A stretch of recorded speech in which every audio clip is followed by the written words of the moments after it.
ॐ अज्ञानतिमिरन्धस्य ज्ञानाञ्जनशलाकया चक्षुरुन्मिलितं येन तस्मै श्रीगुरुवे नमः।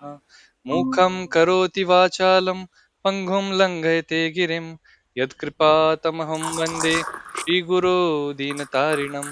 गुरुवे गौरचन्द्राय राधिकाय तदालय कृष्णाय कृष्णभक्ताय तद्भक्ताय नमो नमः। नमः ॐ विष्णुपादाय कृष्णपृष्ठाय भूतले श्रीमते भक्तिवेदान्त स्वामिन् इति नामिने। नमस्ते सारस्वते देवे गौरवाणी प्रचारिणे निर्विशेष शून्यवादी पाश्चात्य देश तारिणे। आप सभी का स्वागत है आज के हमारे डिस्कशन में। तो पिछली बार हमने सेकंड चैप्टर जो था उसके 23वें श्लोक और 24वें श्लोक को हमने चालू ही किया था। तो हमारा 1 घंटे का सेशन एंडिंग पे आ गया था।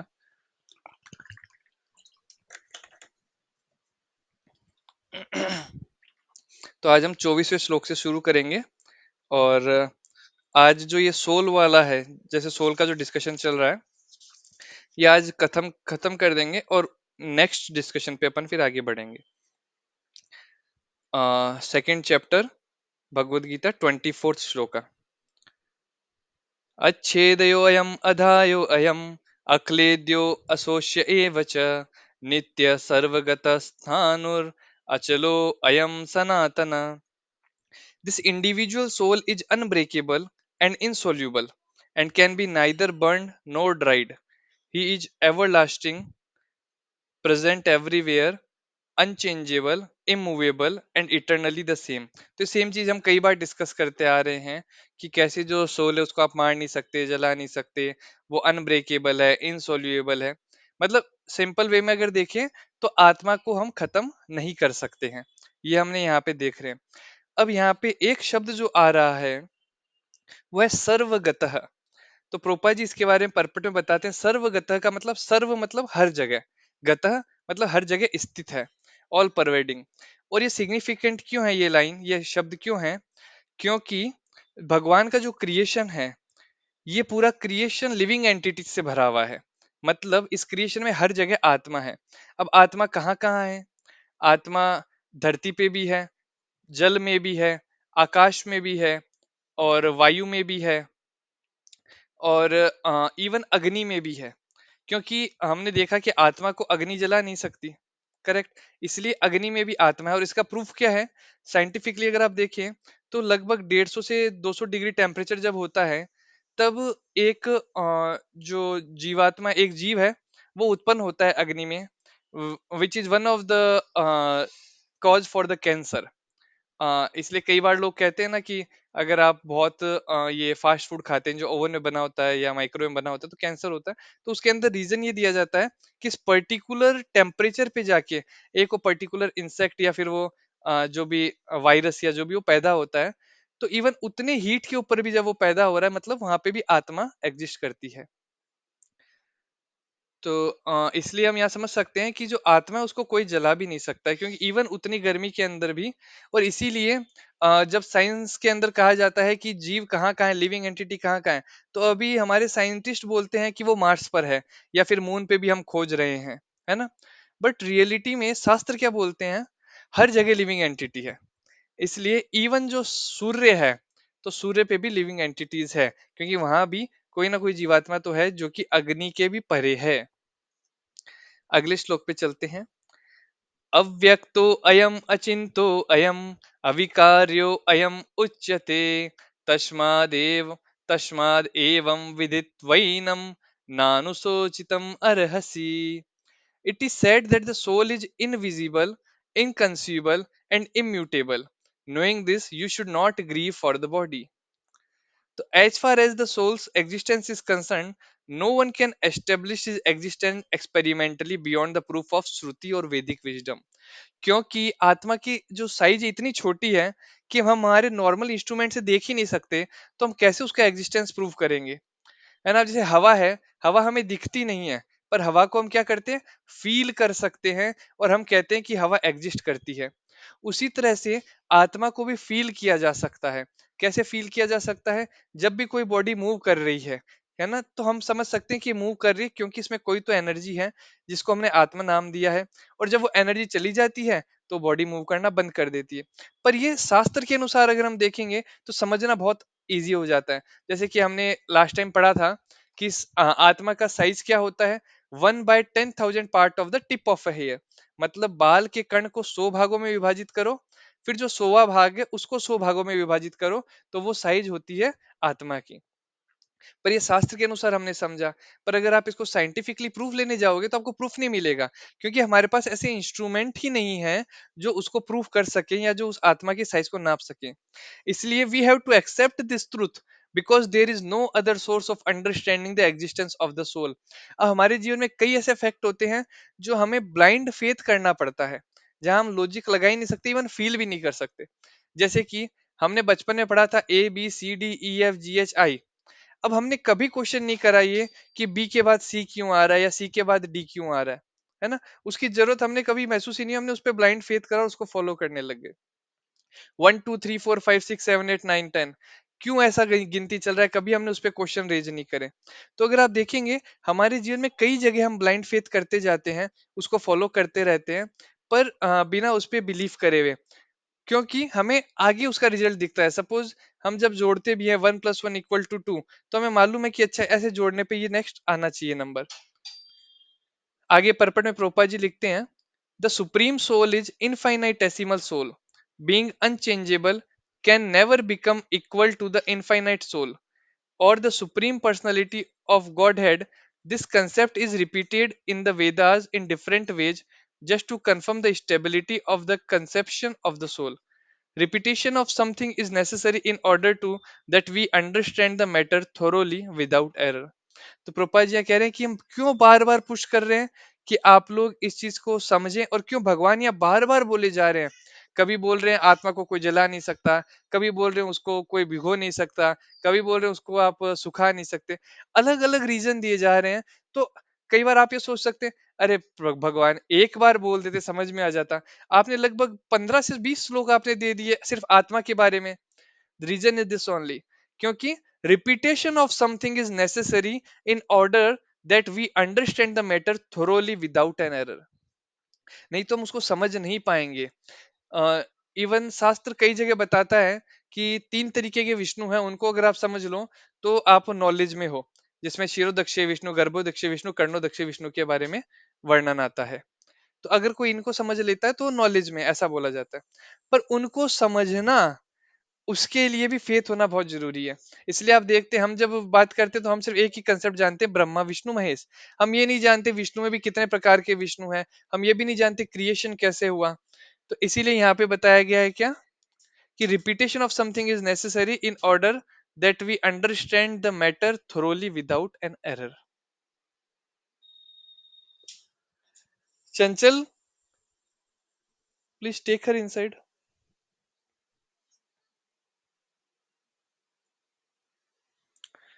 आगे वाले श्लोक पे बढ़ते हैं। अथ चैनम नित्य जातम नित्यं वा मन्यसे मृतम तथापि त्वं महाबाहो नैनं शोचितुमर्हसि। If, however, you think that the soul or the symptoms of life will always be born and die forever, you still have no reason to lament, O mighty armed. अब यहाँ पे और दूसरा रीजन दे रहे हैं क्या? If you think that the soul will always be born or die forever, still there is no question of lamentation. मतलब भगवान ने पूरा रूल बताया, पहले बताया कि देखो आत्मा मरती नहीं है। आत्मा जब मरती ही नहीं है तो तुम्हें लेमेंट करने की क्या जरूरत है। अब यहाँ दूसरा रीजन क्या बोल रहे हैं भगवान, कि मान लो अगर तुम कहते हो आत्मा मरती है और दोबारा पैदा हो रही है, तब भी लेमेंट होने की क्या जरूरत है, क्योंकि वो दोबारा पैदा तो हो ही रही है। कौन है?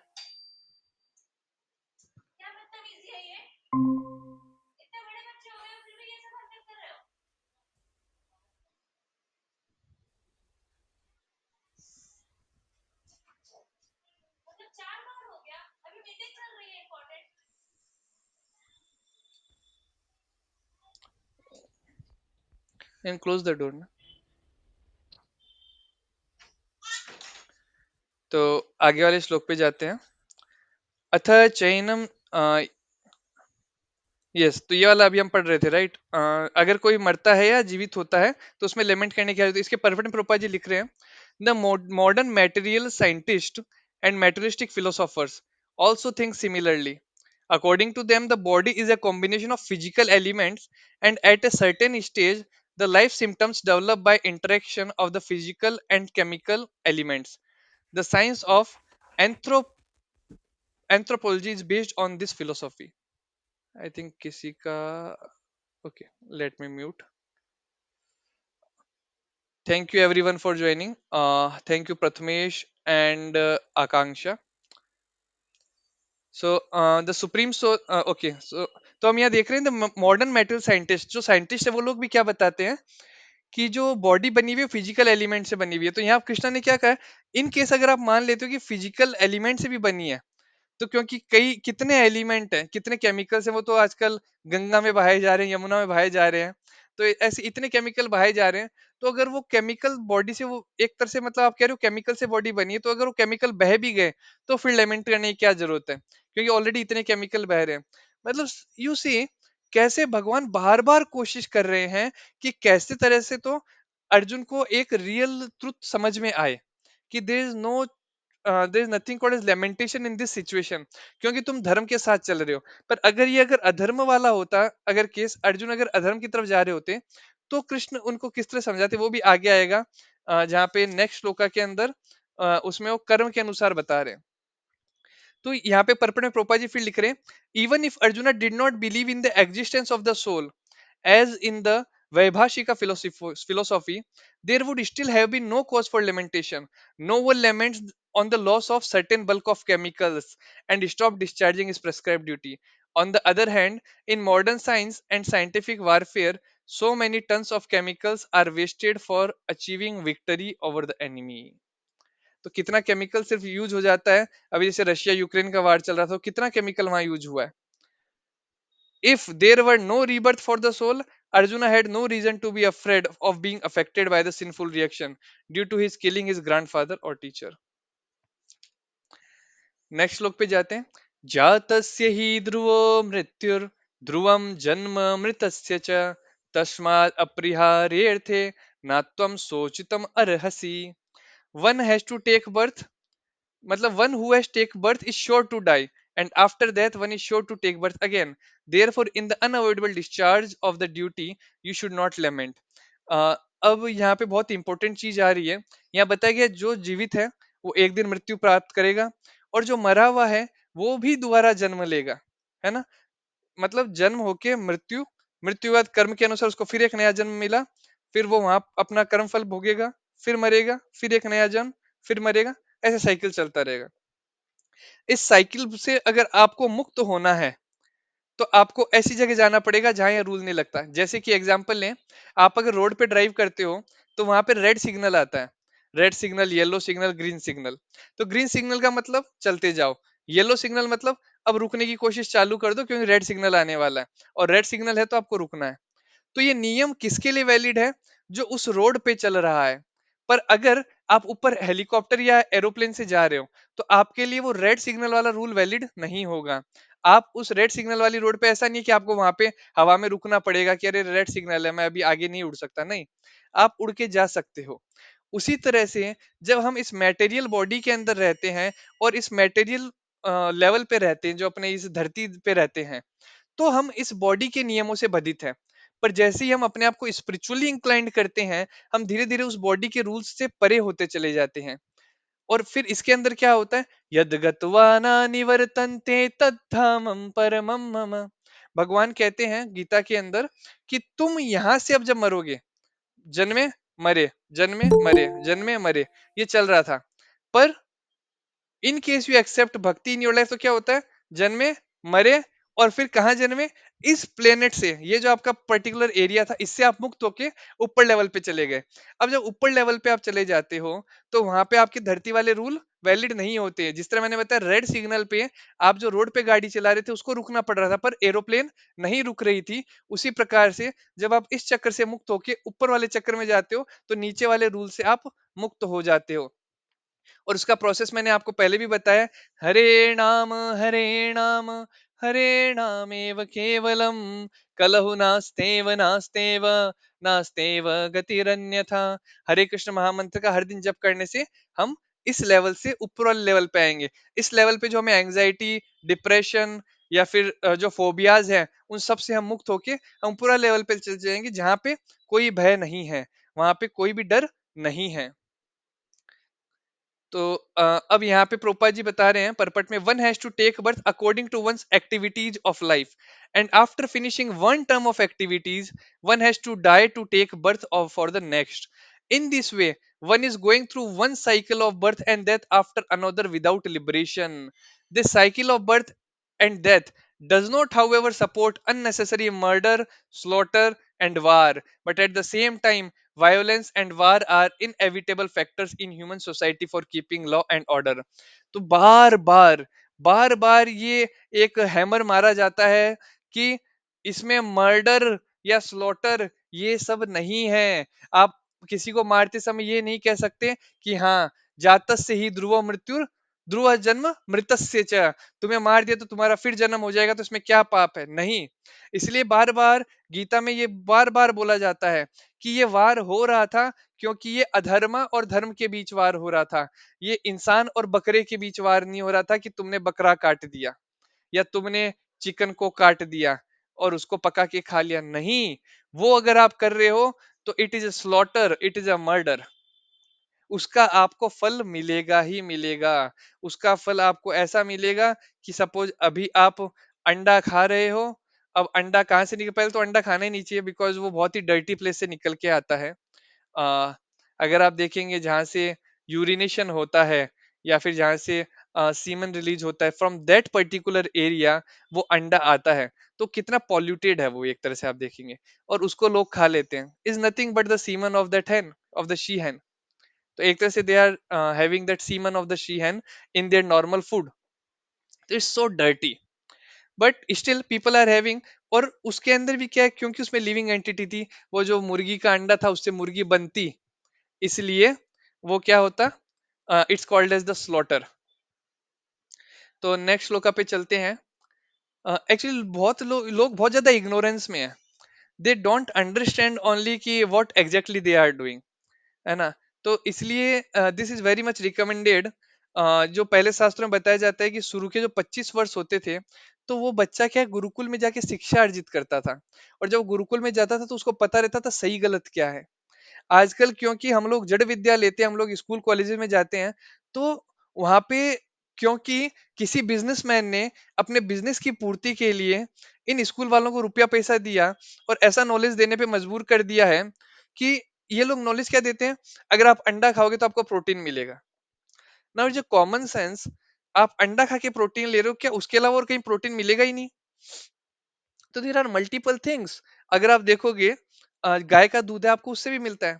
नाउ इट इज पीपल से कि गाय का दूध अगर आप पियोगे तो उससे गाय को हर्ट होता है, इसलिए गाय का दूध मत पियो, है ना। बट आप जब मछली खा रहे हो तो क्या मछली को हर्ट नहीं होता? आप जब कुत्ते को मार के खाते हो उसको हर्ट नहीं होता? आप अगर अगर आप जाओगे, मूस केक मिलता है विदेश में, जहाँ पे मूस जो होता है, मूस मतलब चूहे का छोटा रूप, है ना। मूस बर्गर मिलता है, उसमें उस बेचारे उस छोटे से चूहे को पूरा पिचका के कच्चूमर बना के उसको फ्राई करके बर्गर के अंदर डाल के दे देते हैं। And people are eating it and saying कि अरे वाह क्या टेस्ट है। अगर आप जाएंगे थाईलैंड साइड में या फिर चाइना साइड में आप जाएंगे, जापान साइड में जाएंगे, आपको देखने को मिलता है कॉकरोचेस को एक स्टिक के अंदर डाल देते हैं फ्राई करके, और उसको लोग चबा चबा के खाते हैं। This is animal civilization, this is not human civilization. तो ये समझना बहुत जरूरी है कि what is right and what is wrong. अब देखिए, मैं कई बार जोकिंग में बोलता हूँ but this very serious thing. अगर किसी जानवर को आप खा रहे हो तो जरूरी थोड़ी उसका पेट प्रॉपर क्लीन हुआ है, उसमें पोटी भी रहती है, यूरिनेशन भी रहता है, तो people are eating that also. But another side, you can, as you all are doctors, आप लोग रिसर्च भी कर सकते हैं, आपके जो थीसिस वगैरह होते हैं उसमें 90% से ज्यादा लोग जो हार्ट अटैक से मरते हैं वो हैं जो मीट ईटिंग या एग ईटिंग करते हैं। 90% से ज्यादा। Some people have done the research and they found it. And the reason is what, क्योंकि जब आप उस जानवर को मार रहे हो, वो मरते टाइम जो करा रहा है, जब आप उसको खाते हो the same consciousness enters in your body also. And उस कारण वो कॉन्शियसनेस के कारण आपका हार्ट डिजीज होना वो एक मस्ट चीज है, वो जरूर होगा ही होगा। So let's go ahead. यहाँ तक किसी का कोई प्रश्न है तो पूछ सकता है, नहीं तो हम आगे बढ़ते हैं। ओके, आगे चलते हैं। अव्यक्तादीनि भूतानि व्यक्तं ध्यानि भारत, अव्यक्त निधनानैव तत्र का परिदेवना। All created beings are unmanifested in their beginning, manifest in their interim state, and unmanifest again when annihilated. So what need is there for lamentation? तो उसी को भगवान दोबारा हिट कर रहे हैं। आ, आगे चलते हैं। This 29 shloka is very very beautiful shloka. आश्चर्यवत् पश्यति कश्चिदेनम्, आश्चर्यवद् वदति तथैव चान्यम्, आश्चर्यवच्चैनम् अन्य शृणोति, श्रुत्वाप्येनं वेद न चैव कश्चित्। इसको आश्चर्य श्लोक भी बोला जाता है, क्योंकि श्लोक में 3 बार आश्चर्य आश्चर्य आश्चर्य आया है। अभी आश्चर्य क्या है? Some look on the soul as amazing, some describe him as amazing, and some hear of him as amazing, while others, even after hearing about him, cannot understand him at all. अब यहाँ पे बहुत important चीज आती है कि जब आत्मा के बारे में इतना कृष्ण ने बोला है, और कितने ही लोगों ने इस पे कथाएं भी दी होगी, कितने ही लोग इसके बारे में डिस्क्राइब भी करे होंगे, स्टिल बहुत सारे लोग हैं जो आत्मा पे बिलीव नहीं करेंगे। और इसके लिए गीतोपनिषद से एक श्लोका दिया गया है परपट में। श्रवणायपि बहुभिर्यो न लभ्य, शृण्वन्तो अपि भवोऽयं न विधुयु, आश्चर्यो वक्ता कुशलो अशय लब्धा, आश्चर्यो अस्य ज्ञात Kushal नुशिस्तः। The fact that the atomic soul is within the body of a gigantic animal, in the body of gigantic banyan tree, also in microbic germs, millions and billions of which occupy only an inch of space, is certainly very amazing. See, such a beautiful statement. अगर आप देखेंगे, एक इंसान के अंदर भी वही आत्मा है जिसकी size 1/10,000 part of tip of hair है, और वही आत्मा एक गाय में भी है, वही आत्मा एक हाथी में भी है, वही आत्मा एक जिराफ में भी है, वही आत्मा एक बनियान ट्री में भी है, और जो छोटे छोटे माइक्रोबिक जर्म्स है, इवन जो कोरोना वायरस है, उसमें भी वही आत्मा है। तो ये आत्मा इतनी छोटी है, पर कितना कुछ कर सकती है। इंसान को भी मूव कर रही है, हाथी को भी मूव कर रही है, सेम आत्मा। तो कितनी पावरफुल होगी ये, सोचिए आत्मा। तो अगर कोई इस आत्मा को कंट्रोल कर लेता है तो कितना पावरफुल हो जाएगा। और आत्मा से पावरफुल क्या है? आत्मा से पावरफुल है परमात्मा। और कोई अगर परमात्मा को कंट्रोल कर ले तो वो कितना पावरफुल हो जाएगा। अब आप सोच रहे हो कि परमात्मा को कैसे कंट्रोल किया जा सकता है। आत्मा को कंट्रोल करना टफ है, पर परमात्मा को कंट्रोल करना बहुत आसान है। कैसे बहुत आसान है? क्योंकि भगवान का एक नाम है भक्त वत्सल। द मोमेंट हम भगवान की कुछ भी सेवा करते हैं, द मोमेंट हम भगवान के भक्तों की सेवा करते हैं, जब हम उस क्षण में जब भगवान को याद करते हैं, उसी क्षण भगवान हमारे कंट्रोल में आ जाते हैं। भगवान कहते हैं, अहम भक्त पराधीन, मैं तो भक्तों के बस में हूँ। इसलिए भगवान को कंट्रोल करना बहुत आसान है, अपनी आत्मा को कंट्रोल करने से भी। इसलिए don't try to control your soul, but try to control super soul by praying to lord, by serving lord, by serving the devotees of the lord. And अभी बहुत ऑस्पिशियस दिन आने वाला है। अगले महीने जन्माष्टमी आने वाली है। तो जन्माष्टमी है भगवान कृष्ण का अवतरण का दिन। जैसे अगर आप देखेंगे, एक होता है अवतार, एक होता है अवतारी। तो जो जैसे अपने जितने भी अपन सुनते हैं, विष्णु अवतार, कूर्म अवतार, मत्स्य अवतार, वराह अवतार, वामन अवतार, पर जब कृष्ण के बारे में वर्णन आता है तो आता है कृष्ण अवतारी हैं, अवतार नहीं है। मतलब कृष्ण वहां पे भी हैं, और डायरेक्ट वहां से नीचे उतर के आते हैं हम लोगों के लिए।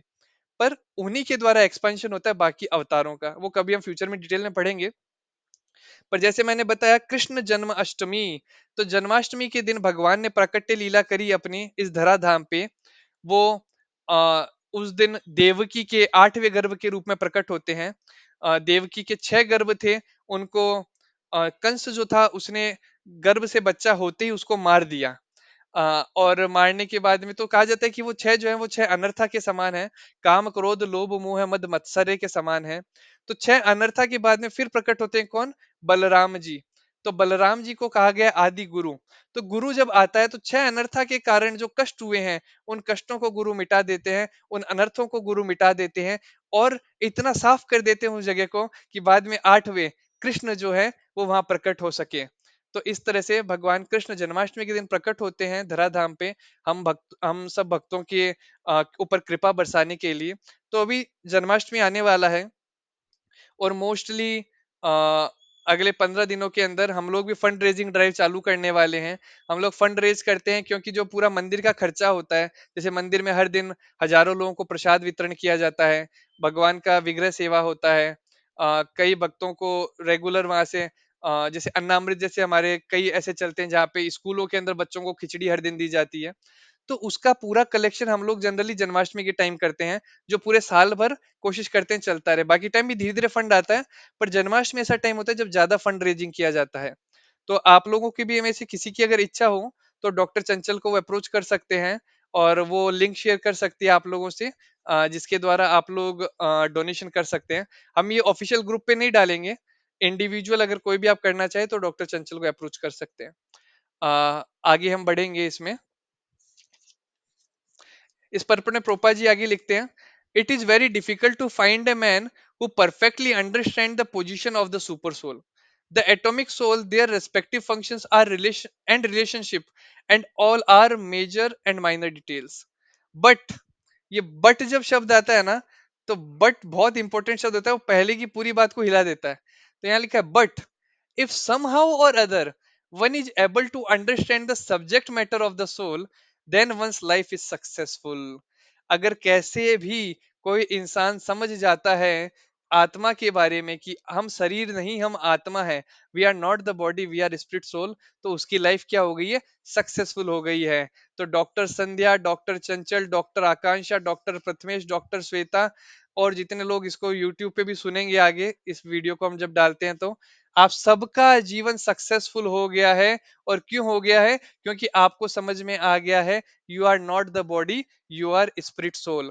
The easiest process for understanding the subject matter of self, however, is to accept the statements of the Bhagavad Gita spoken by the greatest authority, Lord Krishna, without being deviated by other theories। तो easiest process क्या है इसमें? ज्यादा दिमाग नहीं लगाने का है, सिर्फ समझ लेने का है कि हाँ, भगवान ने कह दिया है ये भगवत गीता के अंदर, कृष्ण स्वयं बोल रहे हैं, तो अगर कृष्ण बोल रहे हैं तो सत्य होगा ही होगा। क्योंकि आत्मा को किसने बनाया? परमात्मा ने। और परमात्मा कौन है? कृष्ण स्वयं। कृष्णस्तु भगवान स्वयं। तो भगवान ने जब आत्मा बनाई और भगवान कह रहे हैं आत्मा एग्जिस्ट करती है, उसकी इतनी साइज है, सो इजी टू अंडरस्टैंड। अगला आखिरी श्लोक है जो कि आत्मा के बारे में बताता है। उसके बाद नेक्स्ट डिस्कशन चालू होता है हमारे धर्म और वर्ण के अनुसार। यहाँ पे फिर कृष्ण डिस्कस करेंगे। तो ये आखिरी श्लोक पढ़ते हैं आत्मा का। देही नित्यम अवधयो अयम, देहे सर्वस्य भारत, तस्मात् सर्वाणि भूतानि न त्वं शोचितुम अर्हसि। O descendant of Bharata, he who dwells in the body can never be slain. Therefore, you need not grieve for any living being. The Lord now concludes the chapter of instruction on the immutable spirit soul। तो यहाँ पे भगवान पूरा बता देते हैं कि आत्मा के, तो अब भगवान क्या लॉजिक दे रहे हैं ना कहीं, क्योंकि अर्जुन ने बहुत सारे प्रश्न पूछे थे, तो एक एक करके उनका उत्तर दे रहे हैं। तो पहला प्रश्न ये था कि इनको मार दूंगा नहीं मारूं, वो चल रहा था। तो भगवान ने बताया, देखो, अगर तुम मारते हो तो भी कोई प्रॉब्लम नहीं है, क्योंकि वो आत्मा स्तर पे है और आत्मा का नाश नहीं हो सकता। पर क्योंकि वह अधर्म कर रहे हैं तो उन्हें मारना जरूरी है। अब अगले श्लोक पे जाते हैं। स्वधर्ममपि चावेक्ष न विकम्पितुमर्हसि, धर्म यादि युद्ध श्रेयो अन्यत् क्षत्रिय यस्य न विद्यते। क्षत्रिय, considering your specific duty of a kshatriya, you should know that there is no better engagement for you than fighting on religious principles, and so there is no need for hesitation। तो यहाँ पे भगवान बता रहे हैं क्योंकि तुम क्षत्रिय धर्म को पालन कर रहे हो।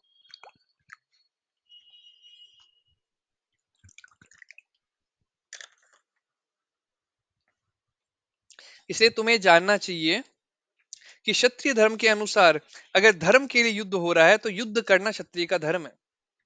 प्रोपाट में बहुत बढ़िया बात प्रोपा जी बता रहे हैं। चार जो आपके सोशल एडमिनिस्ट्रेशन ऑर्डर होते हैं, ब्राह्मण वैश्य क्षत्रिय, ब्राह्मण क्षत्रिय वैश्य शूद्र। क्षत्रिय का मतलब क्या होता है? शत, शत का मतलब होता है चोट पहुंचाना, जैसे हमने कहा ना क्षति पहुंचाई, तो शत का मतलब हुआ चोट पहुंचाना। और त्रिय, त्रिय मतलब तारना, त्रियते, तो शत धन, त्रियते शार क्षत्रिय, मतलब जो आपको चोट लगने से बचाता है उसे क्षत्रिय कहते हैं। तो क्षत्रिय धर्म का मतलब क्या है कि जितने भी बाकी धर्म वाले लोग, जैसे आपका ब्राह्मण हो गया, वैश्य हो गया, शूद्र हो गया, तीनों को प्रोटेक्शन देने का काम किसका है? क्षत्रिय का है। वुमन को प्रोटेक्शन देने का काम किसका है? क्षत्रिय का है। ओल्ड एज, जो बूढ़े लोग हैं, वृद्ध अवस्था में है, उनको बचाने का कार्य किसका है? क्षत्रिय का है। तो इसलिए जो प्रोटेक्शन देता है उसे क्या कहा जाता है? क्षत्रिय। Kshatriya are specifically train for challenging and killing. क्षत्रियों को स्पेशल ट्रेनिंग दी जाती है चैलेंज करने की और मारने की। लास्ट टाइम मैंने आपको ये बताया भी था एक श्लोक के अंदर, जहां वर्णन आता है कि अगर क्षत्रिय को जो शतरंज या जो हम जो जुआ हुआ वो खेलने के लिए, युद्ध करने के लिए आमंत्रण दिया जाए, तो उसको वो एक्सेप्ट करना ही पड़ता है। इसीलिए हम देखते हैं कि दुर्योधन पार्टी ने छल से एक धृतराष्ट्र के द्वारा न्योता भिजवाया था पांडवों को, और युधिष्ठिर महाराज को एक्सेप्ट करना पड़ा क्षत्रिय धर्म के अनुसार, क्योंकि वो धर्मपरायण थे। और उसके बाद में कैसे छल करके उन्होंने बहुत गलत कार्य करे दुर्योधन और उसकी पार्टी ने। तो क्षत्रिय का धर्म होता है, उसको सिखाया जाता है चैलेंज करना, किलिंग करना, या फिर ये कह सकते हैं रिलीजियस वायोलेंस करना। ये उसको सिखाया जाता है कैसे धर्म के लिए वो लड़े। इसलिए Kshatriya never meant for accepting directly order of sannyas. इसलिए संन्यास ऑर्डर जो है वो क्षत्रिय को एक्सेप्ट नहीं करना चाहिए, और क्षत्रिय को संन्यास ऑर्डर दिया भी नहीं जाता है। संन्यास ऑर्डर में क्षत्रिय के नाम पे सिर्फ एक ही क्षत्रिय फेमस है, वो है विश्वामित्र। विश्वामित्र ने संन्यास लिया था। बाकी उन्होंने भी संन्यास नहीं लिया था एक तरह से, पर वो ऋषियों के अंदर श्रेष्ठ ऋषि बन गए थे। ब्रह्म ऋषि की उपाधि उन्हें मिली थी, पर वो भी संन्यास आश्रम नहीं लिए थे। और क्षत्रिय के अंदर ब्रह्मचर्य का पालन करने के लिए सिर्फ एक ही है, भीष्म पितामह। क्योंकि उन्होंने क्षत्रिय होते हुए भी ये प्रतिज्ञा करी कि वे जीवन पर्यंत ब्रह्मचार्य धारण करेंगे, इसलिए उनको नाम क्या दिया गया? भीष्म। क्योंकि ब्रह्मचारी तो कई लोग रहे, ब्राह्मणों में तो बहुत ब्रह्मचार्य का पालन करते हैं, संन्यास का पालन करते हैं, पर क्षत्रिय धर्म में होते हुए भी उन्होंने ब्रह्मचार्य पालन करने की शपथ ली। और क्यों वो टफ रहता है? क्योंकि क्षत्रिय में तो क्या होता है, बहुत सारी रानियां भी रहती है वहां पे, बहुत सारी मेड सर्वेंट्स भी रहती है, and maid servants are those who are not properly dressed. तो उनको देख के कामुकता भी जागृत हो सकती है इंसान की। पर क्योंकि उन्होंने उस इलाके में रहते हुए भी ब्रह्मचार्य का पालन किया, इसलिए उनको क्या नाम दिया गया? भीष्म। उनकी प्रतिज्ञा हुई भीष्म, उनको नाम भी उस तरह से मिला भीष्म। अब यहाँ पे श्लोका आता है, बहुत ही प्यारा श्लोक दिया हुआ है। आहेवेषु मिथो अन्योन्यम जिघ्घाम शंतो महेशितः युद्धामानः परम शक्त्या स्वर्गम यान्ति अपरन मुखः यज्ञेषु पशवो ब्रह्मन् हन्यन्ते सततम द्विजः संस्कृतः किला मंत्रश्च तेपि स्वर्गम अपावन्यम। यहाँ दो चीज बता रहे हैं। एक तो किसी जानवर की यज्ञ में बलि देना, और युद्ध के दौरान किसी का वध करना, ये दोनों चीजों में नुकसान नहीं है। परंतु आजकल कलयुग में जानवरों की बलि देना यज्ञ में, ये प्रॉपर नहीं है। क्यों नहीं है? क्योंकि ना तो वैसे ब्राह्मण बचे हैं जो पूर्ण रूप से ब्राह्मण धर्म का पालन करे, ना प्योर घी बचा है, ना प्योर यज्ञ कुंड बचा है, ना ही कोई प्रॉपर मंत्र उच्चारण करने वाला बचा है। और इसलिए जब पहले जानवर की बलि देके उसको मनुष्य जीवन दिया जाता था, या उसको वृद्ध जानवर को मार के उसको एक नए नवेले जानवर में कन्वर्ट कर दिया जाता था। आजकल क्या होता है, अगर वो जानवर का वध करेंगे तो उसको फिर जिंदा ही नहीं कर पाएंगे, और यज्ञ ही विफल हो जाता है। क्योंकि ना प्योर ब्राह्मण बचे हैं, ना ही प्योर उनके पास नॉलेज बचा है, ना ही उनका उच्चारण प्रॉपर है, ना ही प्रॉपर प्योर घी है जिसके द्वारा यज्ञ करा जा सके, ना ही प्योर लकड़ी या फिर औषधियां जिसके द्वारा आहुतियां अच्छे से दी जा सके। तो क्योंकि प्योरिटी ही नहीं बची, इसलिए जो ये यज्ञ होते थे जिसमें किसी जानवर की बलि दी जाए, वो वर्जित है कलयुग के अंदर। कलयुग में कई चीजें वर्जित है, उसमें से एक वर्जित ये भी है कि आप स्त्री नहीं कर सकते। ऐसी एक वर्जित है देवर के साथ में विवाह करना। जैसे अगर आप देखेंगे महाभारत के टाइम में, तो जो अ, अंबिका अंबालिका थी, उनके पति का जब निधन हो जाता है, तो व्यासदेव जो उनके सबसे बड़े पुत्र होते हैं सत्यवती मत्स्य गंधा के, तो वो आके फिर उनको गर्भ धारण करवाते हैं। पर वो उस समय था अलाउड, कलयुग में वो भी वर्जित है। कलयुग में कई 5 चीजें वर्जित है, तो इस तरह करके अलग अलग चीजें वर्जित करी गई है। कलयुग में तो चेस्टिटी वही है कि अगर आ, जैसे पहले के टाइम चेस्टिटी क्या थी, अगर किसी पराये पुरुष ने आपको स्पर्श भी कर लिया तो चेस्टिटी भंग हो जाती थी। पर कलयुग में तो चेस्टिटी का मतलब है कि आप अगर पति है तो पतिव्रत का पालन कर रहे हैं, पत्नी है तो पत्नी व्रत पालन कर रही है। मतलब पत्नी पति के अलावा किसी को नहीं देख रही तो वो चेस्टिटी है। पति अगर पत्नी के अलावा किसी को नहीं देख रहा तो चेस्टिटी है ना। अगर वो किसी और के प्रति आकर्षित हो रहा है पति, तो वो भी चेष्ट नहीं कहा जाएगा। उसी तरह अगर पत्नी भी किसी और पुरुष के प्रति आकर्षित हो रही है तो उसको भी चेष्ट नहीं कहा जाएगा। तो कलयुग में तो वही है ना। अब जो ये गर्लफ्रेंड बॉयफ्रेंड वाला कल्चर जो बनाते हैं, दिस इज नॉट चेस्टिटी, उसको चेस्टिटी के अंदर कंसीडर नहीं किया जाता है। आ, क्योंकि अब वो हैवी हो जाएगा, मैं ऑनलाइन अपलोड होता है तो मैं उस पर ज्यादा डिटेल नहीं दूंगा। ठीक है, आगे बढ़ते हैं। In the battle field, a king of Kshatriya while fighting another king envious of him is eligible for achieving the heavenly planets after death, as the Brahmanas also attend the heavenly planets by sacrificing animal in the sacrificial fire। तो अगर युद्ध के अंदर धर्म के लिए युद्ध हो रहा है और उसमें कोई राजा अगर वीर गति को प्राप्त भी होता है, तो आप देखिए नाम भी क्या दिया गया, वीर गति। उसको गति जो मिली है वो वीर वाली गति मिली, और वीर गति मिलने पे उसको स्वर्ग तो फिक्स ही फिक्स है। पर जितने भी लोग युद्ध भूमि में मरे, जब जहाँ पे कृष्ण मौजूद थे, तो भगवत गीता के अंदर श्लोका आता है, आखिरी श्लोका है, यत्र योगेश्वर कृष्ण यत्र पार्थो धनुर्धर तत्र श्री विजय श्रीर्भूतिर्ध्रुवा नीतिर्मतिर्ममः। जहाँ पे यत्र योगेश्वर कृष्ण, जो कृष्ण है वो है, यत्र पार्थ धनुर्धर, जहाँ अर्जुन है। अब जहाँ पे ये दोनों लोग हैं साथ में, वहां पे कभी कुछ गलत हो ही नहीं सकता। इसलिए जितने भी लोग इस युद्ध के अंदर मरे, कहाँ पे, जो कुरुक्षेत्र के युद्ध में, वो सब भगवान की धाम उनको गति मिली, कोई भी नर्क नहीं गया, चाहे उन्होंने कितने भी पाप किए थे। पर क्योंकि मृत्यु के समय उन्हें भगवान का साक्षात दर्शन हो रहा था, उनको उनके पापों से मुक्ति मिल गई। यहाँ तक किसी का कोई प्रश्न तो पूछ सकता है, नहीं तो हम आगे बढ़ते हैं। आज भी हम ये चैप्टर कंप्लीट नहीं कर पाएंगे। आई थिंक नेक्स्ट सेशन में शायद कंप्लीट, नेक्स्ट में भी नहीं होगा, इसके अंदर 2 सेशन और लगेंगे। बहुत बड़ा है, इसमें 72 श्लोकाज है, अभी तो हमने 31 श्लोक ही कवर करे। ठीक है, आगे बढ़ते हैं।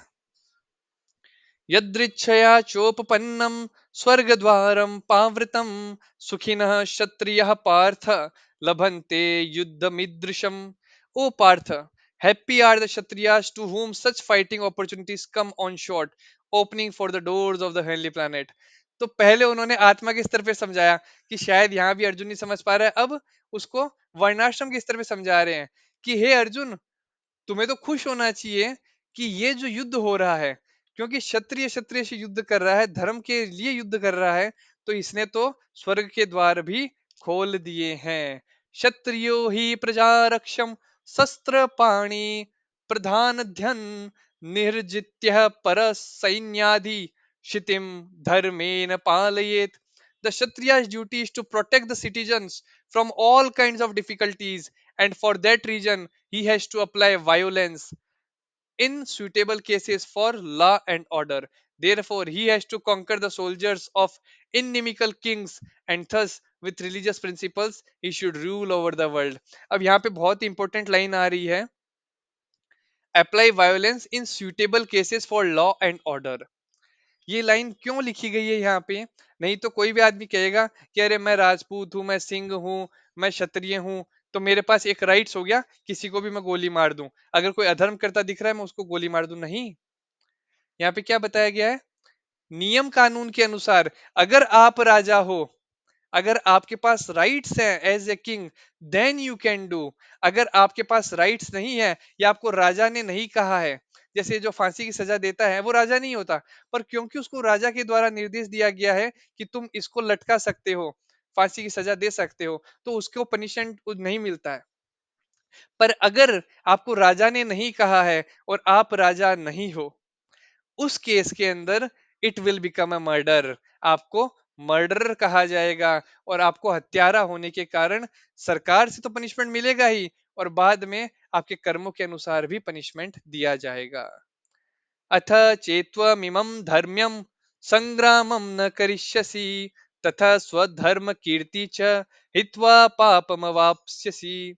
If, however, you do not perform your religious duty of fighting, then you will certainly incur sins for neglecting your duties and thus lose your reputations as a fighter. तो अगर आप अपने धर्म का पालन नहीं करोगे तो जरूर आपको सिन मिलेंगे, और उन सिन के कारण आपको उन सिन को भोगना पड़ेगा।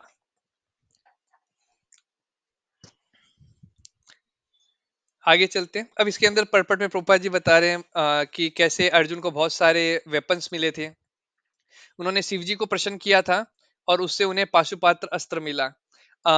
मैं ये लीला भी बताता हूँ, क्योंकि आ, हम फिलोसॉफी के साथ में कुछ लीलाएं भी डिस्कस करते हैं ताकि आप लोगों को भी एक इंटरेस्ट बना रहे। तो पाशुपात्र अस्त्र कैसे मिला था? अर्जुन तपस्या कर रहे थे और वहां पे फिर एक जंगली सुअर था। तो जंगली सुअर जब हमला करने अर्जुन की तरफ आ रहा था, तो अब वो खुद को बचाने के लिए अर्जुन को उस सुअर को मारना था। तो अर्जुन ने अपना तीर निकाला, अपना धनुष निकाला, चढ़ाया और सुअर के ऊपर तीर छोड़ा, जंगली सुअर पे। अब वो तीर जब जाके लगा, तो उसी टाइम में एक और तीर आया और वो उस उनसे पहले लग गया। तो अर्जुन देखे कि ये तीर किसने मारा। तो अर्जुन को फिर भी था कि उनका तीर पहले लगा होगा, क्योंकि उनसे श्रेष्ठ कोई धनुर्धर था नहीं। तो वो एक भील जाति का एक इंसान था, या आप कह सकते हैं जंगलीवासी तरह का इंसान था, जिसने एक धनुष ले रखा था, धनुष और बाण। और उसने कहा कि ये तीर मैंने छोड़ा। तो अर्जुन और उसके बीच में युद्ध होता है, और देखते हैं कौन पहले छोड़ेगा। इस तरह करके वो लोग फिर थोड़ा युद्ध करते हैं। पर जब अर्जुन को लगता है कि मैं जितने बाण छोड़ रहा हूँ, ये इंसान उन सभी बाणों का जवाब दे दे रहा है और मैं इसको हरा ही नहीं पा रहा हूँ, तो अर्जुन को समझ में आ जाता है कोई साधारण पुरुष नहीं है। तब फिर वो अंदर ही अंदर उस पे कंटेम्पलेट करते हैं कि एग्जैक्टली कौन हो सकता है। तो फिर वो सोचते हैं कि मेरे को देखो हराने वाले तो कुछ ही लोग हैं, या तो मुझे ब्रह्मा हरा सकते हैं, पर ब्रह्मा के चार सिर है, इस आदमी का एक सिर है, तो ब्रह्मा तो है नहीं। दूसरा, मुझे कृष्ण हरा सकते हैं, और कृष्ण मेरे साथ इस तरह रूप परिवर्तित करके आएंगे नहीं। तो बचे कौन? बचे शिव जी। बोले वही मेरे को हरा सकते हैं, तो ये तो स्वयं शंकर भोलेनाथ है। तब फिर वो उनको दंडवत प्रणाम करते हैं और उनकी शरण लेते हैं, और तब प्रसन्न होके जो भगवान शिव हैं वो क्या करते हैं, पाशुपात्र अस्त्र जो है वो अर्जुन को देते हैं। उसी तरह से द्रोणाचार्य ने भी बेनेडिक्शन दिया था, और कुछ ऐसे अस्त्र दिए थे जैसे कि ब्रह्मास्त्र हुआ। इस तरह के अस्त्र से ट्रेनिंग दी थी अर्जुन को, जिससे वो पूरी इवन युद्ध को एक बारी में जीत सकते थे। इंद्र जो थे उन्होंने भी बहुत स्पेशल अस्त्र शस्त्र दिए। तो इस तरह से उन्हें कई तरीके के अस्त्र शस्त्र मिले थे। आगे चलते हैं। अकीर्ति अकीर्तिम चापि भूतानि कथयिष्यन्ति ते अव्ययाम संभावितस्य चा कीर्तिर मरणाद अतिर्चयते अतिर्च्यते चयते। People will always speak of your infamy, and for a respectable person dishonor is worse than that. यहाँ पे क्या लिखा है? For a respectable person dishonor is worse than death. सन्यासीरा अल्पछिद्रा सर्वलोक गाय। ये चेतन चरितमृत में एक श्लोक आता है। जैसे अगर किसी के पास ब्लैक रुमाल है, अब उस ब्लैक रुमाल पे आपने एक ब्लैक डॉट लगा दिया, वो दिखता नहीं है। पर किसी के अगर व्हाइट रुमाल है, उस पे एक ब्लैक डॉट लगा दिया तो वो सबको दिखता है। उसी तरह से यहाँ पे कृष्ण बोल रहे हैं कि तुम्हारे बारे में सब हमेशा लोग गलत बोलेंगे, हमेशा ये कहेंगे देखो ये कायर था, धर्म के साथ युद्ध करना था फिर भी डर गया और ये युद्ध नहीं करा। और for a respectable person dishonour is worse than death. अगर कोई इज्जतदार इंसान है तो उसकी बेइज्जती कर देना उसके मृत्यु करने से भी बड़ा है। तो इसकी भी एक बहुत प्यारी लीला आती है महाभारत में। आ, अर्जुन और युधिष्ठिर महाराज के अंदर, मतलब क्या है, अर्जुन ने एक वो ले रखा था, वाव ले रखा था कि जो भी मुझे कहेगा कि तू तेरा गांडीवा नीचे रख दे, मैं उसको वध कर दूंगा। ये अर्जुन ने एक वाव ले रखा था। और फिर एक सीन होता है जहाँ पे अर्जुन ऐसे विस्मित हो रखे हैं, प्रॉपर डिसीजन नहीं ले पा रहे, इस तरह का चल रहा था।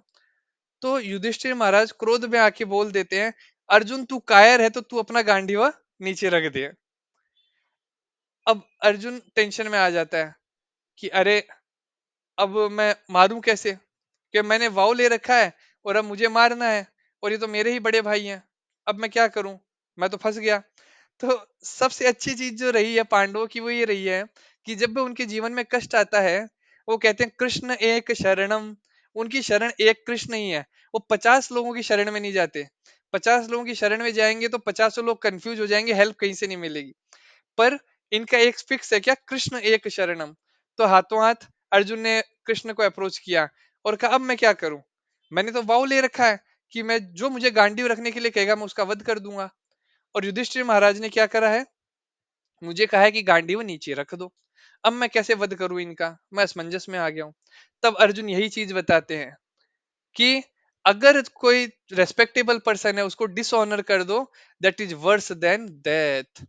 और तब वो डिसऑनर करते हैं। अर्जुन फिर जोर जोर से चिल्ला चिल्ला के युधिष्ठिर महाराज को बोलते हैं, तुम कैसे इंसान हो, धर्म के नाम पे तुम छलिया हो, तुम्हारे इस धर्म धर्म के नाम पे हम सबको तुमने नीलाम कर दिया। यहाँ तक कि मेरी जो पत्नी है उसका भी उसको भी निर्वस्त्र किया जा रहा था भरी सभा में। इन सब के कारण तुम हो, तुम्हारे कारण हम सबको वनवास भोगना पड़ा। हमारी माँ इतनी वृद्ध अवस्था में उनको कितने कष्ट भोगने पड़े। हम हमारे बच्चों से जुदा हो गए, हमारे परिवार से जुदा हो गए, हमारा राज्य छिन गया। इस तरह कर करके युधिष्ठिर महाराज को डिसऑनर करने लगे। तो उसके बाद में वो इतना ज्यादा डिसऑनर कर दिया, फिर वो खुद ज्यादा बहुत ज्यादा ग्लानि में चले गए। वो फिर बोले कि मैंने इतना जब बड़ा पाप कर दिया, मैंने अपने जो बड़े भाई हैं, जो धर्म परायण है, युधिष्ठिर महाराज जो मेरे अभी पिता समान है, क्योंकि उनके पिता मर चुके थे, तो जो सबसे बड़ा भाई होता है पिता की मृत्यु के बाद वो पिता के रूप में एक्ट करता है। तो बोले ये मेरे पिता समान है, अब मैंने इनको ऐसा बोल दिया तो इसके कारण मेरे को क्या, अब मर जाना चाहिए।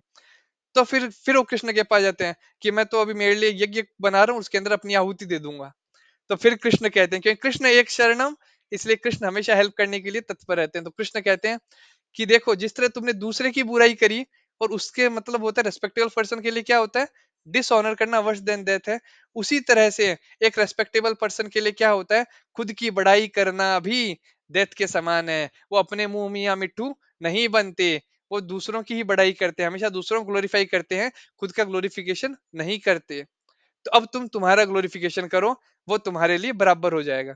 तो फिर अर्जुन ग्लोरीफाई करने लगते हैं, कैसे मैंने इंद्र को पराजित करा, कैसे मैंने पाशुपात्र अस्त्र लिया, वो सारा ग्लोरिफिकेशन करते हैं और उस चीज को नलीफाई करते हैं। तो इसलिए जब भगवान कृष्ण है साथ में तो फिर डरने की कोई बात नहीं रह जाती। नेक्स्ट श्लोक पे चलते हैं। भयाद्रणादुपरतं मंस्यन्ते त्वां महारथा, येषां च त्वं बहुमतो भूत्वा यास्यसि लाघवम्। The great generals who have highly esteemed your name and fame will think that you have left the battlefield out of fear only, and thus they will consider you insignificant. अब यहाँ पे इंपॉर्टेंट चीज है क्या, Arjun actually डर के कारण नहीं जा रहा है, वो एक कंपेशन के कारण जा रहा है कि इन सबको मारने से अच्छा तो मैं रण छोड़ के चले जाऊं। अब पर यहाँ क्या बोल रहे हैं कृष्ण कि तुम तो कंपेशन के कारण जाओगे, पर लोग क्या कहेंगे, जो दुर्योधन वगैरह हैं वो लोग क्या कहेंगे कि डर के ये भाग गया, ये तो कायर था। तो ये भी एक तरीका होता है क्षत्रिय में, किसी को ऐसे बोल बोल के उकसाना कि हाँ तुम लड़ो, तुम लड़ सकते हो। अवाच्य वादम शबहम। वदिष्यन्ति तव हितः निन्दन्तस्त्व समार्थ्यं ततो दुःखतरं नु किम. Your enemies will describe you in many unkind words and scorn your ability. What could be more painful for you? हतो वा प्राप्स्यसि स्वर्गं जित्वा वा भोक्ष्यसे महिम तस्मादुष्ट तस्मादुत्तिष्ठ कौन्तेय युद्धाय कृतनिश्चय. O son of Kunti, either you will be killed on the battlefield and attain the heavenly planets, or you will conquer and enjoy the earthly kingdom. Therefore get up with determination and fight. उठो अर्जुन उठो और युद्ध करो, युद्ध करो. तो यहाँ पे अब क्या बोल रहे हैं कृष्ण कि अगर तुम युद्ध में मरते हो तो तुम्हें स्वर्ग मिलेगा, वहां एंजॉय करो. और अगर जीतते हो तो धरती पे राज मिलेगा, वहां एंजॉय करो. तो उठो अर्जुन, अब बैठे मत रहो. जोश में उसको बहुत ही जोशीला तरीके से भगवान मोटिवेट कर रहे हैं. जो आजकल के मोटिवेशन स्पीकर करते हैं थोड़ा मोड़ा, तो भगवान देखो यहाँ पूरा संस्कृत में मोटिवेट कर रहे हैं. उठो, उठो जागृत. अगले श्लोक पे चलते हैं. सुख दुखे समे कृत्वा लाभालाभो जया जयो तथो युद्धाय युज्यस्व नैवं पापमवाप्स्यसि. Do thou fight for the sake of fighting without considering happiness or distress, loss or gain, victory or defeat, and by doing so you shall never incur sin. देवर्षि भूताप्त नृणाम पितॄणाम न किंकरो नान्यम ऋणी च राजन सर्वात्मनः य शरणं शरण्यं गतो Mukundan परिहृत्य कर्तम. Anyone who has completely surrendered unto Krishna, Mukunda, giving up all other duties, is no longer a debtor, nor is obliged to anyone, nor the demigods, nor the sages, nor the people in general, nor the kinsman, nor humanity, nor forefathers. That is the indirect hint given by Krishna to Arjuna in this verse. तो भगवान कह रहे हैं, ये श्लोक के अंदर बताया गया कि अगर कोई कृष्ण एक शरणम हो जाता है कि हाँ मैं सिर्फ कृष्ण की शरण में हूं, तो क्या है, वो सारी डेप्ट से भी मुक्त हो जाता है, वो अपने पितृ ऋण से मुक्त हो जाता है, वो देव ऋण से मुक्त हो जाता है, वो ऋषि ऋण से मुक्त हो जाता है. इन सभी ऋणों से वो मुक्त हो जाता है. और उसके जो ऋण वाले जो लोग थे जिनके प्रति वो ऋण था, वो सब भी मुक्त हो जाते हैं. अगला जो श्लोक है उसका परपट बहुत बड़ा है, तो वो हम अगली कक्षा में डिस्कस करेंगे. तो आज हमने सेकंड चैप्टर के 38 श्लोका तक डिस्कस किया है. यहाँ तक अगर किसी का कोई प्रश्न है तो वो पूछ सकते हैं, और अगर कोई प्रश्न नहीं है तो आज हम यहीं पर इसे विराम देंगे. हम 30 सेकंड का समय रखते हैं अगर किसी को कोई प्रश्न है तो.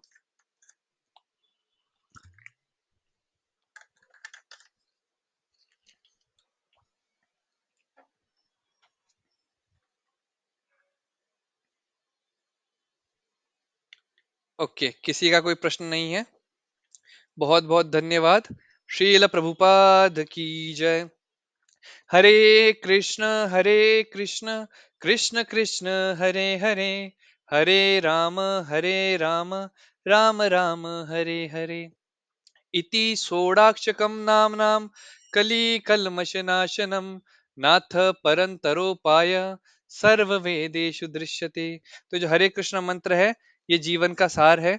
आप लोगों से विनती है, हर दिन हरे कृष्ण मंत्र का जप करें और भगवान को अपने जीवन में धारण करें.